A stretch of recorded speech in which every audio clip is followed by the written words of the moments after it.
هدول الفريقين رح يكونوا منافسين لبعض بالجولة النهائية. بتمنى لكم التوفيق.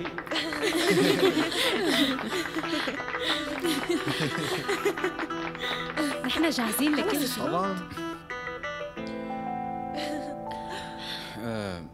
فيكي تشكريني لأني ساعدتك لحتى توصلي لهالجولة. مو مشكلة. هاي الجولة لا ما تشكريني إذا ما بدك. فرحتك رح تكون قصيرة لأني رح أهزمك بهالجولة. شوريا، لا تكون واثق لهي الدرجة. الوقت وحده هو اللي بيحدد مين الرابح بيننا. شيء مو كتير صعب. مستويات كثير صعبة. بس كان بدي أعطيك نصيحة لليوم. تحضير الأكل بيكون بحب مو بتكبر. لازم تستخدم مهاراتك كلها لحتى تطعمي حدا من قلبك. خلينا على طول مستعد. مو تيجي وتشوف حالك بالشي اللي عملته قدامنا.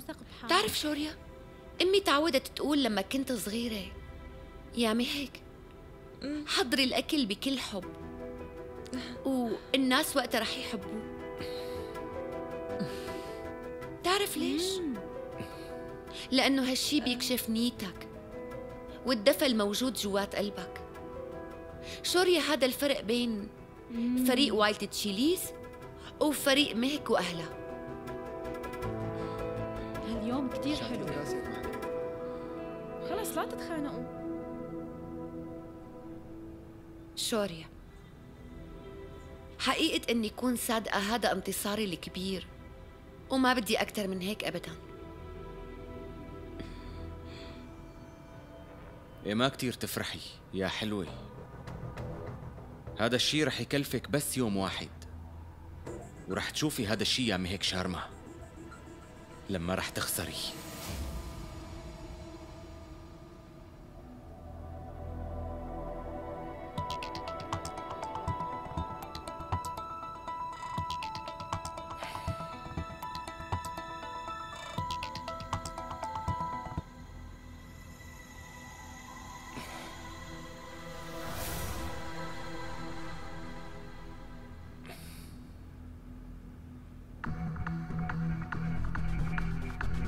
ايه اسمعي ريكيتا، أنا ربع ساعة وبجي باخدك، ماشي؟ جهزي حالك واستنيني، بخبرك لما أوصل، ماشي؟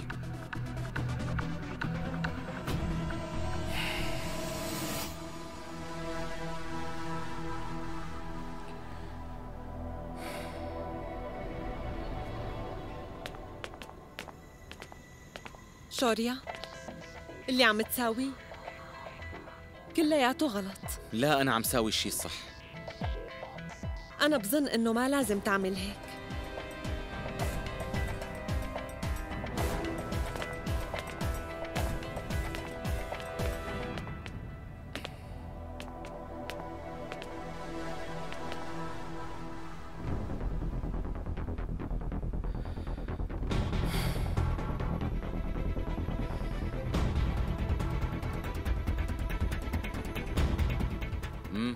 أنا قدام البيت، يلا بسرعة. فكر مرة تانية، أنت عم تاخد خطوة كبيرة. يمكن ما كان لازم خبرك. أنا عم أعمل هالشي بعد تفكير، ماشي؟ لا تقلقي.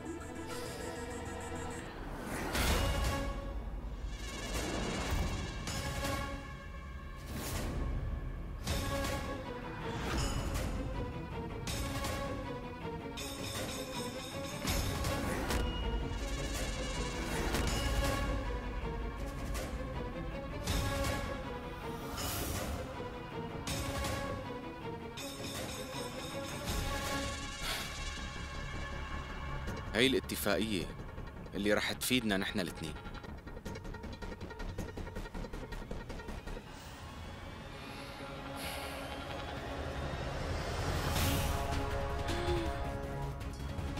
$12.5 مليون.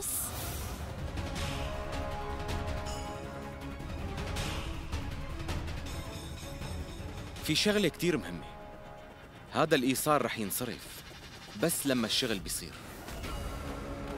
هذا الشيء بيعني إنه رح ينصرف بعد ما صرح عن اسم الفائز.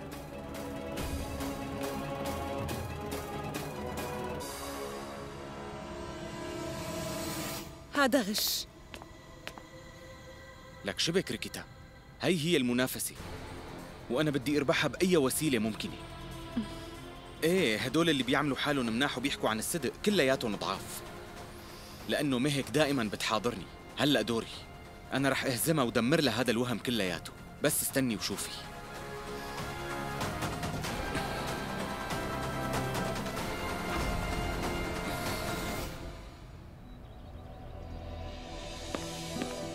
صباح الخير. صباح الخير. أنا بدي أربح اليوم ورح تشوفي. حبيبي، بتمنى لك التوفيق. الجولة النهائية رح تاخدني معك لهنيك؟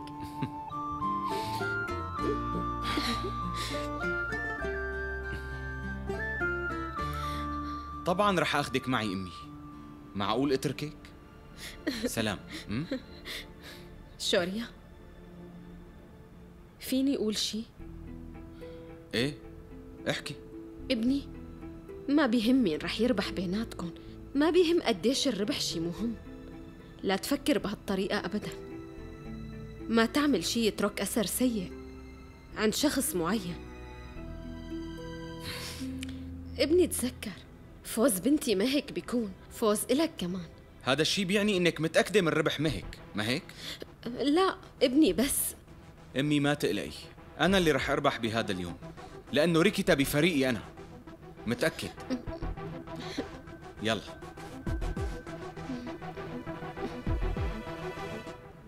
مرت عمي إذا فاز فريقنا وشوريا خسر اليوم رح أعتبر حالي مسؤولة عن خسارته، وإذا نحن كمان خسرنا رح كون محبطة لأني ما نفذت وعدي لموهيت. مو مهم أي فريق بيربح اليوم، بالحالتين أنا خسرانة. شبكن؟ ليش واقفين؟ شو عم تعملوا هون؟ عمي عم يناديلكن، يلا تعالوا. ايه جايين.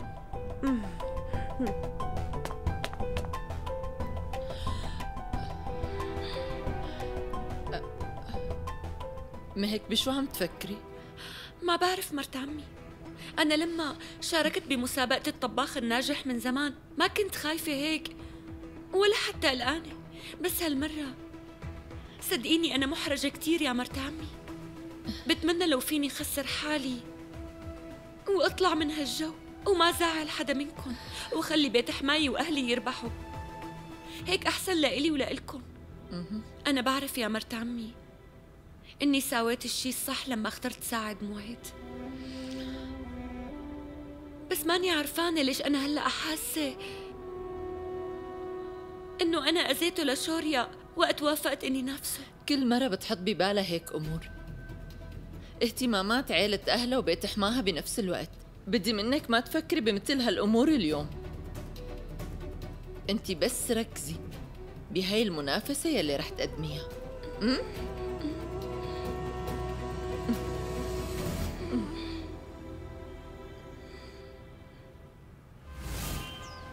سيد كنا، شو بتحب تقول عن آخر جولة رح تصير؟ ما بدي أقول أو أسمع لأي حدا، أنا أجيت لهون لأربح.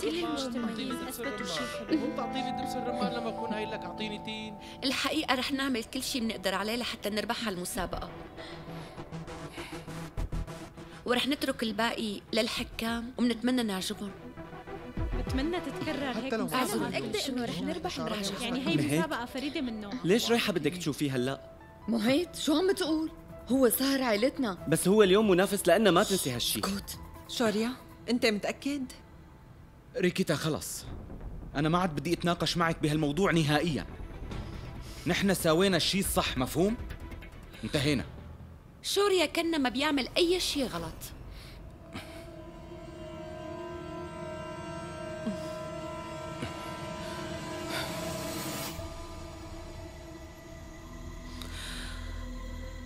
إيه مهك، أنا برأيي تعترفي بالهزيمة اليوم. إذا هيك القصة فكرة منيحة، هيك رح تنقذي عيلتك من الإحراج. أنا بس إجيت لحتى أتمنى لك التوفيق شوريا. خلص انت بس روق شوي. رايق روق.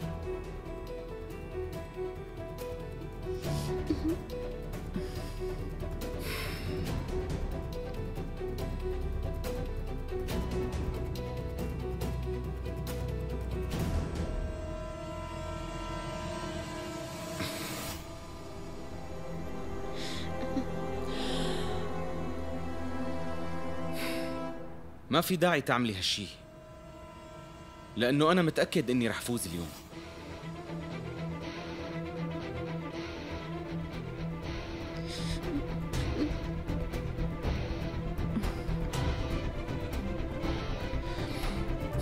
طبعا المنافسة كانت كتير قوية، بس نحن ما نشكر كنا آرائكم، شكراً كتير.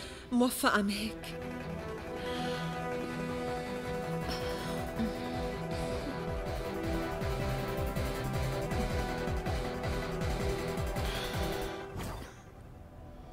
أهلا وسهلا ومرحبا فيكم بالجولة النهائية من برنامج الطهاد. اليوم الطاهين الرائعين فريق شوريا كنا رح يتنافسوا مع فريق مهك شارما، منافسة حلوة. الفريقين نفس الطبق، والفريق اللي طبقه بيعجب الحكام أكثر رح يكون هو الفائز. والطبق اللي لازم يحضروه هو هاد.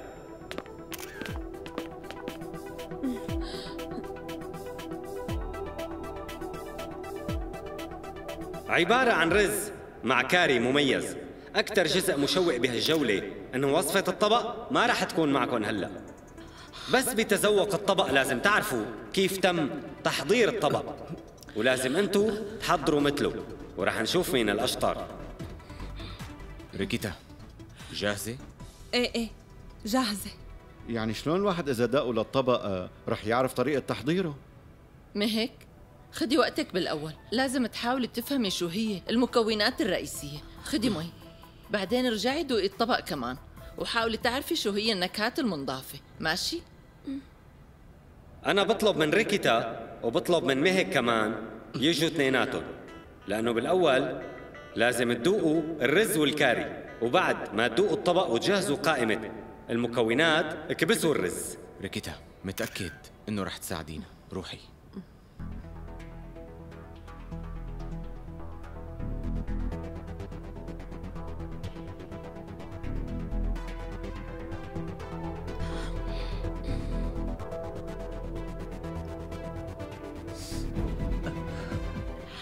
زنجبيل.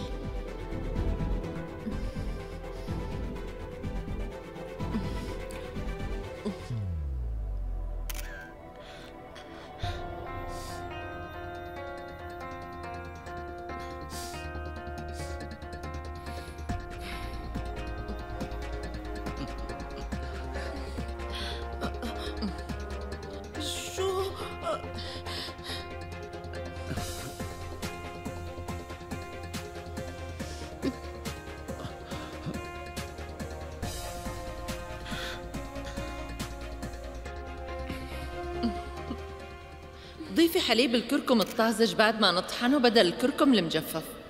الطبق بصير حامض أكتر وألوانه بتغمق. مهك يلا سجلي المكونات بقى. مهك خلص حاجة بكفي هيك، اكتبي شي. خلص اسكت. مهك بتعرف شو عم تعمل. نسيت شو بتقول مهك على طول؟ لازم نحس بالأكل، وهيك عم تعمل.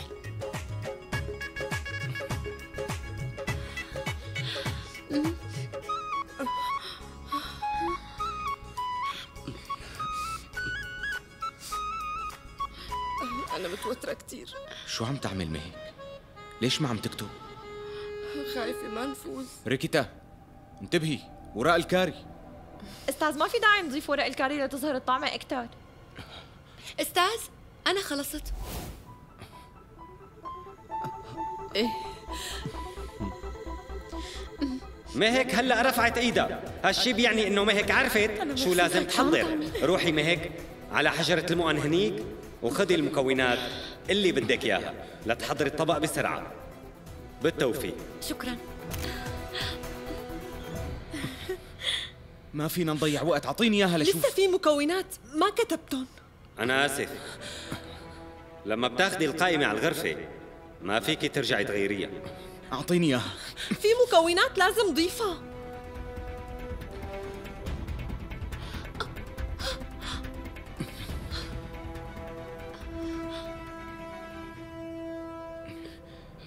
أنا شفتها بالأول. بس أنا أخذتها بالأول.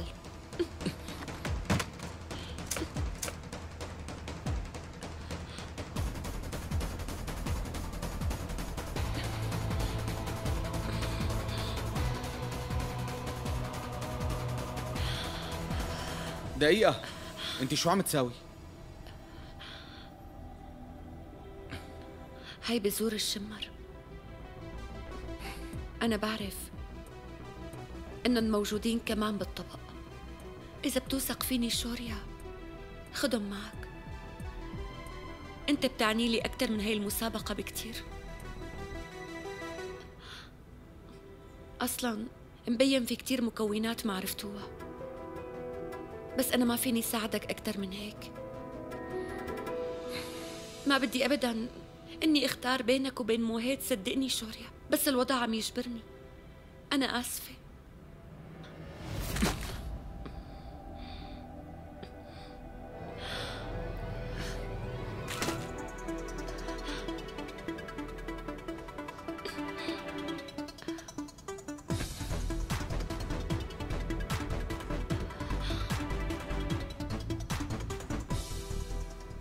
الوقت خلص انتهى. رجاءً ارجعوا لمكان الشغل.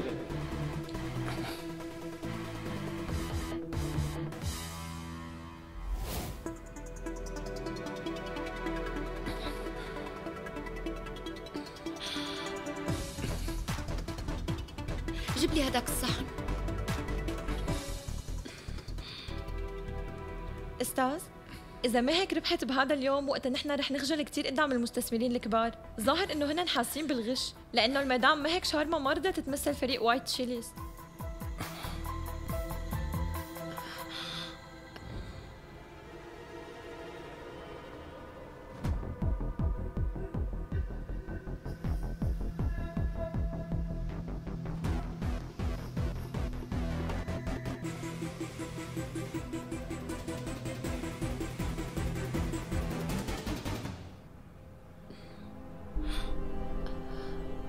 وين راح شوريا بعد ما بلشنا؟ ما هيك؟ هيك بيقطعوا البندورة؟ ايه. طيب.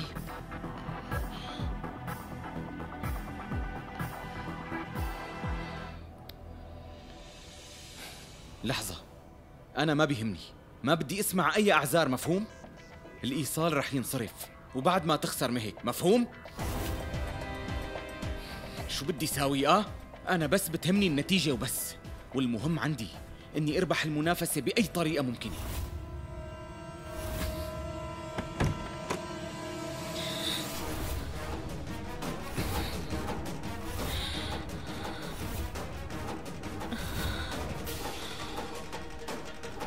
مين اللي واقف هونيك؟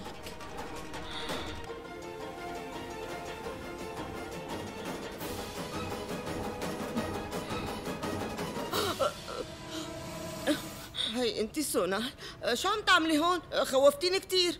كنت جاية وعم دور على فطر، بس شو اللي جابك لهون؟ أنا لأنه اجتني مكالمة، طلعت رد عليها. ماما؟ يعني شو في داعي تطلعي لبرا لحتى تردي؟ لأنه الأحسن إنه ما تفكري كتير، مو منيح من شان صحتك. امشي قدامي لشوف. ايه مدام، لازم نستعجل. مرت عمي وينه موهيت؟ أنا قلت له يحضر السلطة. ما هيك؟ هي السلطة جاهزة. كله جاهز؟ يلا بسرعة. انت شو بدك تعمل بهدول؟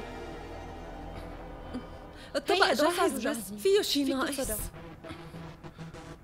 ليك دوقها، دوق لي شو رأيك؟ كأنه سخن.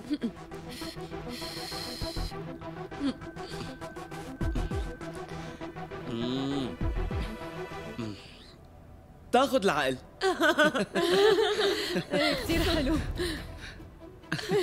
يعني عجبك؟ ايه اختي كثير عجبني طبعا.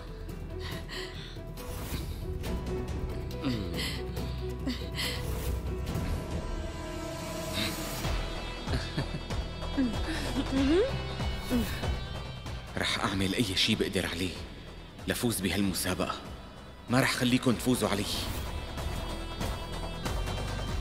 اختي قولي لي انت شو بتحطي للاكل لحتى بيطلع كثير طيب؟ يا سلام، ايه طبعا بدي احبها. مبين انه انتوا الاثنين مبسوطين كثير. شو القصة؟ يعني الطبق كثير طيب؟ خليني دوقه كمان. بدك تدوقي؟ ايه طبعا، ليش لا؟ يلا.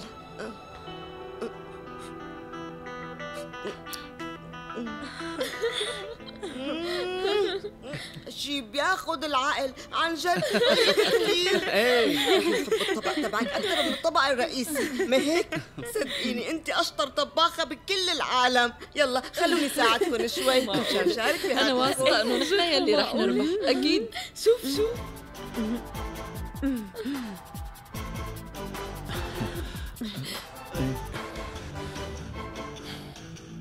مزبوط.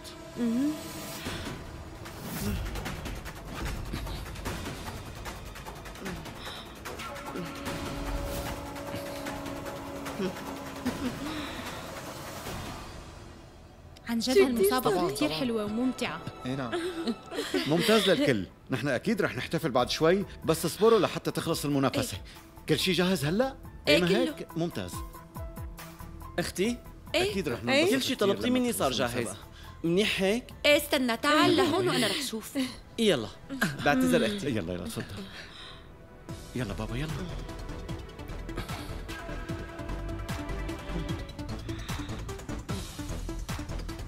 شيء حلو كثير هذا الشيء. بقيان دقايق. كلامك مزبوط. عن جد مبسوطة كثير. لو سمحتوا اعطوني الصح. يلا بسرعة هاتوا لشوف. شبكن استعجلوا شوي يلا. ايه ماشي. نحن اكيد اللي رح نفوز. بقيان لكل فريق دقيقتين، لو سمحتوا استعجلوا شوي وقدموا وجباتكم. حركي شوي شوي. طبعا مثل ما عم نشوف عنا هون سيد شوريا، برأيك انت رح تربح؟ من فضلك ما هيك جاوبي، إذا زوجك خسر اليوم رح تتخانقوا شي؟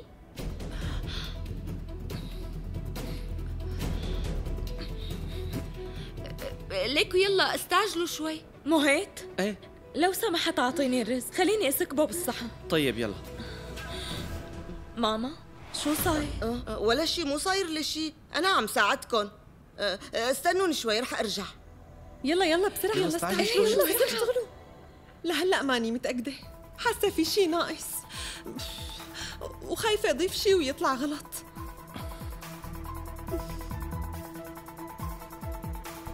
يا جماعة بس طولوا بالكم شوي، خلص هلا بنخلص. شوريا عم احكي معك، انت مهتم باللي عم يعملوه فريق مهك اكثر. بظن انه مهك رح تربح، يمكن هي احسن مني بالطبخ.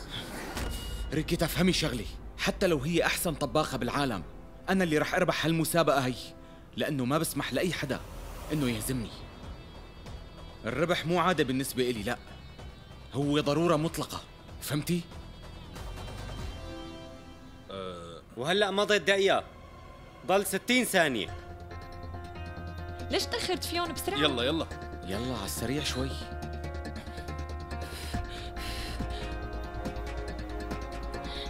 يلا مرت عمي يلا. حطيهم بالصحن. ما ضل وقت. بسرعة مهيك.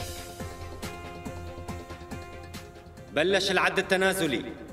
10 استعجلوا شوي ما عاد في وقت. 9 8 لا تتوتري. 7 يلا بسرعة. 6 5 الصوص بسرعة. 4 3 2 يلا اسرع. 1 انتهينا.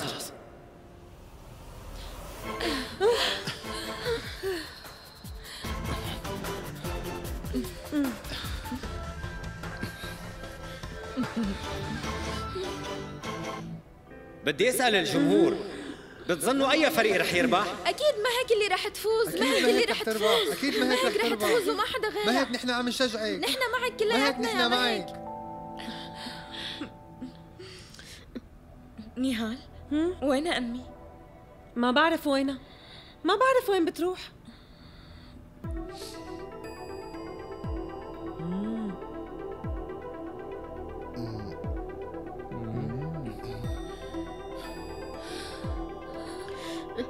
شو رأيك بأدائهم أستاذ؟ معقول.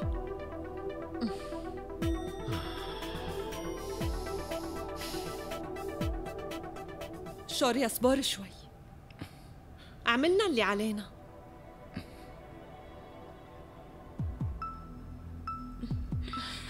بتمنى تعجبهم.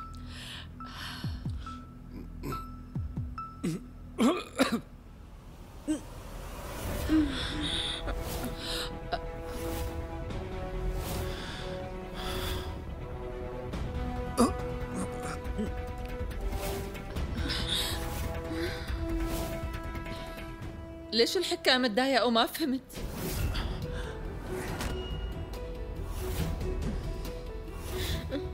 ما هيك؟ انت دقتي الطبق يلي عملتيه هلا؟ ايه استاذ طبعا.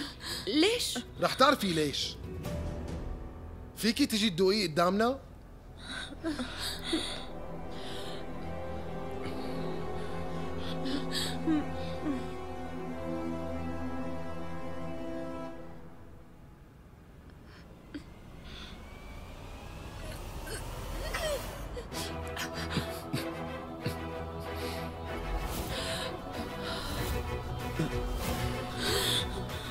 شو القصة؟ شو عم بيصير؟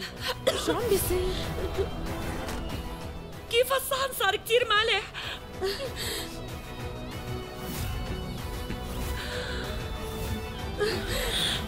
شو صار؟ في شيء مو صحيح عم بيصير. شو عم بيصير؟ يا استاذ نحن كلنا دقنا الطبق وكان كتير طيب. سيد براتاب، أعلن اسم الرابح عن أروع طاهي. كان طبق شوريا كنا أقرب للطبق الأصلي بس مو كامل. في مكونات ما كانت موجودة، ومن جهة تانية لقينا طبق مهك شارما نسبة الملح فيه كبيرة كتير. يعني بالنهاية الرابح لهالمسابقة هو شوريا كنا وفريقه وايت تشيليز. ممتاز ممتاز. يا سلام. ممتاز شوريا. لا لا. مبروك ابني. مبروك، تستاهلوا. قدمتوا أداء مبروك مبروك. ممتاز. مبروك شوريا. بس كيف صار هالشي؟ ما عم صدق. أنا ما بعرف مين اللي ضاف الملح على الطبق اللي عملناه نحن، بس متأكد تماماً إنه هي خطة شوريا.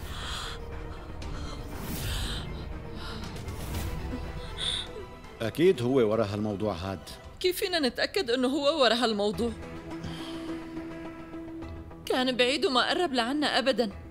كيف قدر يعمل هيك؟ شو رأيكم نروح هلأ ونسأله شلون غشنا وعمل هذا الشيء فينا؟ شكرا. فيكي عن جد اثبتوا انكم الافضل. بدكم توقفوا لي هذا الاحتفال. شو اللي عم بيصير؟ خبرني شلون غشيت لحتى فزت في هاي المسابقة؟ عمي طول بالك. انت بتعرف انك ما كنت راح تفوز الا اذا صار في غش من طرفك، مزبوط؟ لا عمي. خبرنا شو عملت هالمرة لحتى ربحت. قول.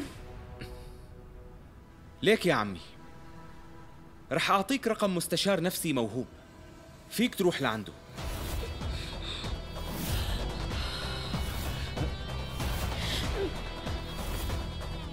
الظاهر إنك بحالة صدمة بعد ما خسرت المسابقة. شوف دكتور، سمعتي شو قال؟ لو سمحت لا تنزع مزاج الكل. يعني معلش مزاجنا ينتزع؟ لو سمحت. إذا عندك أي شك روح استعرض الكاميرات. شوريا وفريقه ما قربوا على موقع شغلكم، لهيك لو سمحت ما هيك من فضلك حاكي. أنا آسفة عمي، أنا آسفة. بترجاك لا تنزعج هيك. امشي يلا. ما لازم تعمل هيك فينا. بترجاك لو سمحت عمي. طول بالك. وهلأ أنا بطلب من شوريا كنا يتفضل على المنصة لعنا لحفل الختام. لو سمحت تفضل. ريكيتا، فيكي، مبروك لفريق وايت تشيليز. مبروك مبروك مبروك مبروك مبروك. حلو ممتاز. مبروك يا شوريا. ألف مبروك. حلوين كثير. تستاهلوا. أفضل شيء. تستاهلوا. منكم الأفضل.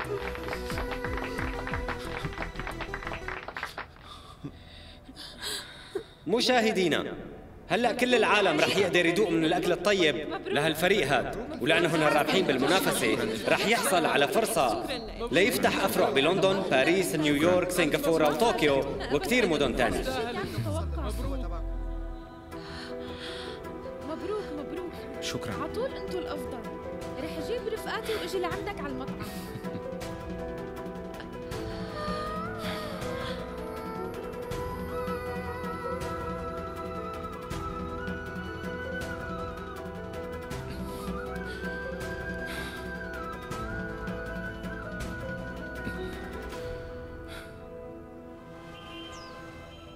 يا عمي ما بعرف وينه هلا موهيت، ما عم بيرد علي. موهيت بده يضل بعيد عن البيت. أنا وعدته إنه رح نربح المسابقة، بس خسرت وما نفذت وعدي إله. مهك عملتي كل شي بتقدري عليه. مهك لازم تعرفي مين هو اللي ضاف الملح على الطبق. بس قبل ما يدوقوا الحكام بالأول الطبق كان معنا والملح كان مقبول. معقول يكونوا الحكام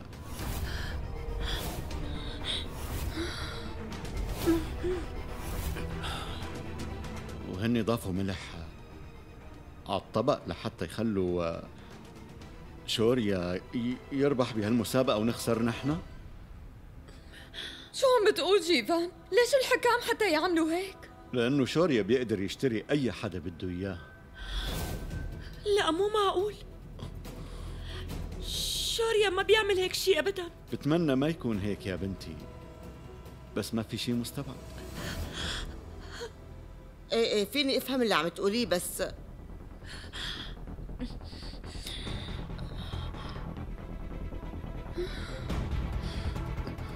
برجع بحكي معك بعد شوي.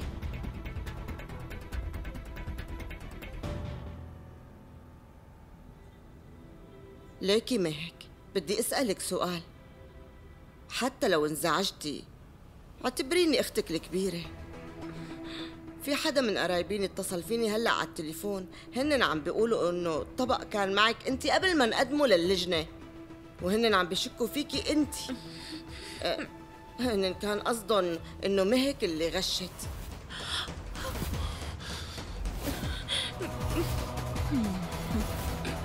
لا لا لا، بقصد شوريا زوجك، والمرة ما عندها خيار إلا إنه تدعم زوجها. يعني بتكوني مجبورة أكيد، وعلى هالأساس أنا عم حاكيكي هيك. أمي أنتِ ما بتخجلي تحكي هيك؟ شيتال أنا صرت قايل لك 100 مرة لحد هلأ ما تحكي أي شيء فاضي عن عائلتنا. أنت ليش ما عم تفهمي حكي؟ معقول عقلك ما عم يستوعب؟ طيب وكيف بدنا نصدق إنه مو أنت ورا هذا الشيء؟ عن جد شي حلو، ماني متفاجئة أسمع هذا الحكي.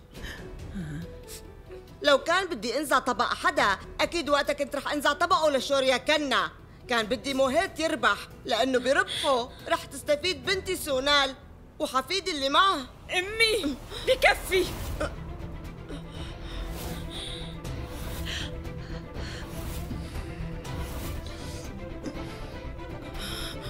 بهي العيلة نحن بنتحمل مسؤولية الكل هون،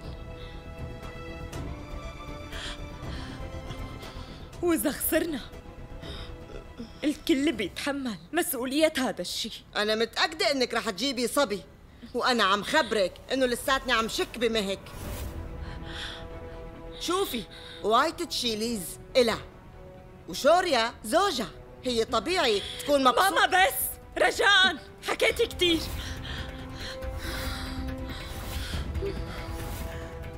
هي مهك تخانقت مع زوجها ونافسته كمان مشان تحقق حلم موهيت وتحسن وضعه. شو نسيتي؟ سونال خلص اهدي، اسمعيني شوي. أنا بعرف إنه أنت كتير مزعوجة لأنه خسرنا، بس بتعرفي إني مستحيل تساوي هيك شيء. يعني مفكرتيني رح صدق هذا الحكي؟ بكفي شيتال، خلصنا بقى، ما بقى تعملي مشاكل ببيتنا. رجاءً يلا روحي من هون. اسمعيني منيح مانسي، بنتي سونال بتكون كنت هي العيلة، وأنا إلي الحق اتدخل بمواضيع بتخص هي العيلة، فهمتي؟ بس مع الأسف بنتي بتفكر إنه قلق عليها ماله تبرير. اسمعيني يا سونال، إذا كنتي عايشة عيشة منيحة ومرتاحة، وقتها أنا رح كون أسعد إنسانة بالدنيا كلها.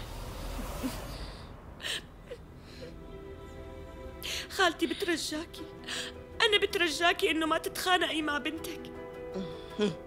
هاي كانت غلطتي أنا اللي كان لازم دوق الطبق قبل ما أقدمه للجنة.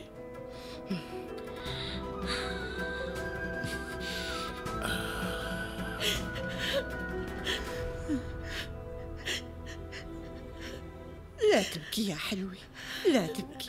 سونال، حكيتي مع موهيد؟ هو وينه يعني أكيد بيكون راح لأنه زعلان. هو خسر المسابقة بسبب أخته وأحلامه انهارت بسببها هي كمان. اسمعيني شيتال، خلص بقى، زودتيها كتير. حاج تختبري صبرنا وتعصبينا. روحي من هون بهدوء، روحي.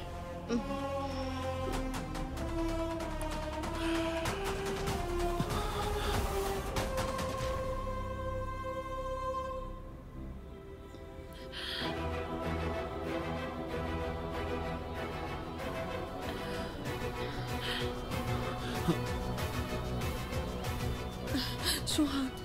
خدي، هاي وراء ملكية الشحنة، أنا سجلتها باسمه لموهيد.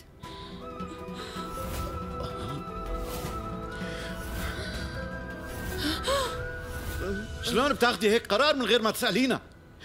ليه عملتي هيك يا مهك ليه؟ عمي هاتي لشوف. أنا ماني قدرانة أساوي أي شي لموهيد، بترجاك وافق. إيه يعني شوف فيها، هي بتكون أخته، هذا أقل شي ممكن تعمله لأخوها.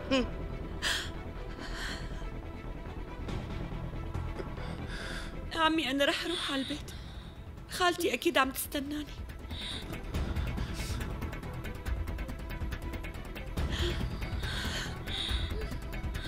حبيبتي ما هيك.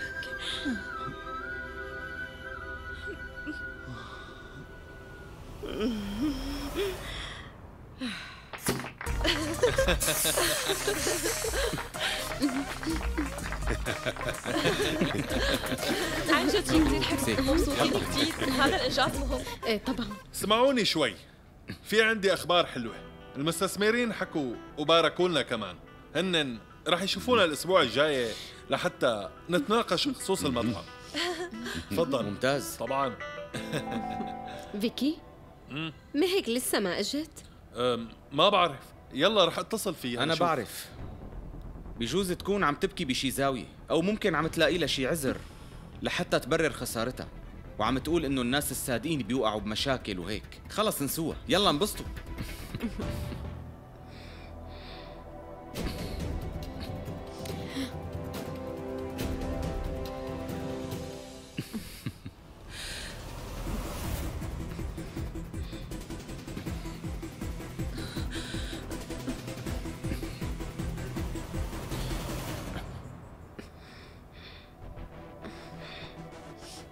كيفن أهلك بنتي؟ ايه تمام مناح. انتي؟ ايه أنا منيحة كتير، بس تعبانة شوي وبدي فوت ارتاح.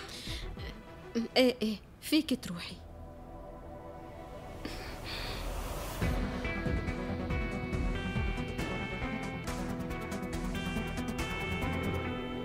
مبروك، بالذات لإلك.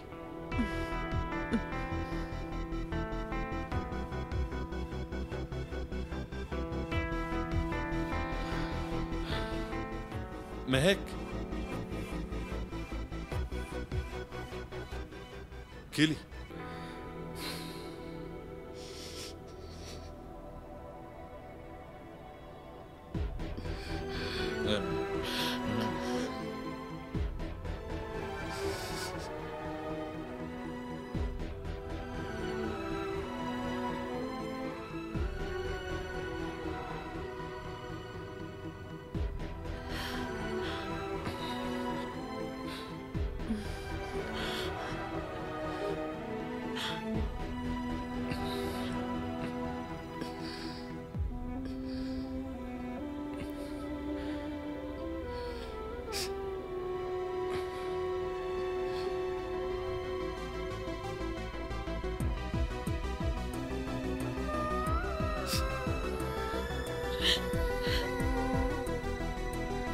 شو في شوريا؟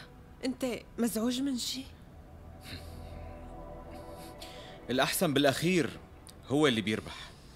إنك تهزم الناس الغاليين عليك ما فينا نعتبره انتصار.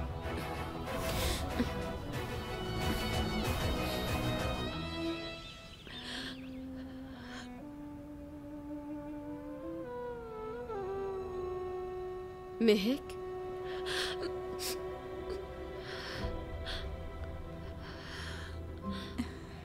انت الرابحة بالنسبة لإلي. ذكائك اللي خلاكي الرابحة بالحياة. طلعي على زوجك كيف عم بيتصرف لأنه ربح. وقت يكون شوريا مبسوط أنا أكيد مبسوطة، بس أنا زعلانة على موهيد لأنه ما قدر يحقق حلمه بالآخير.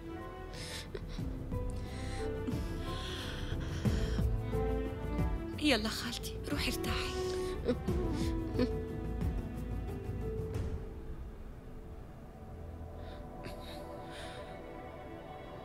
لإمتى يا شوريا؟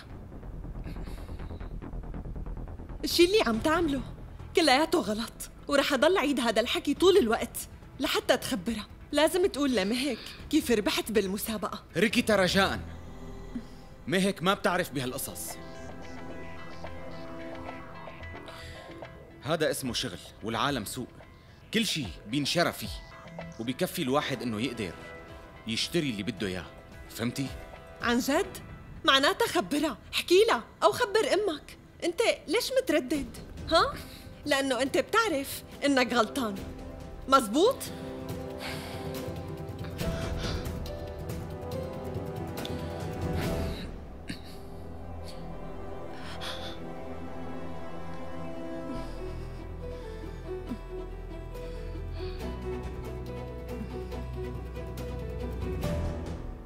الظاهر إنه هذا الموضوع كتير مهم. يا ترى شو المشكلة؟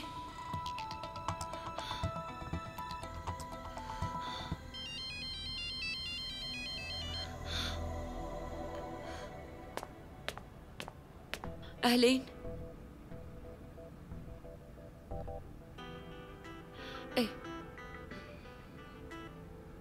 ايه ماشي، بس أعطيني 10 دقايق لشوفهم.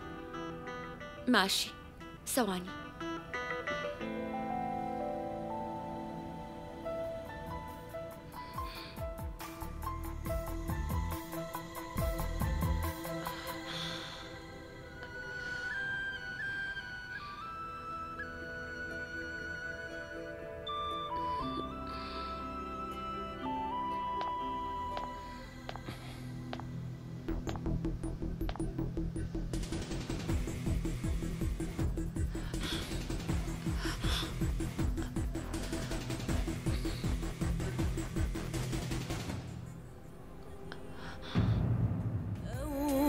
فإن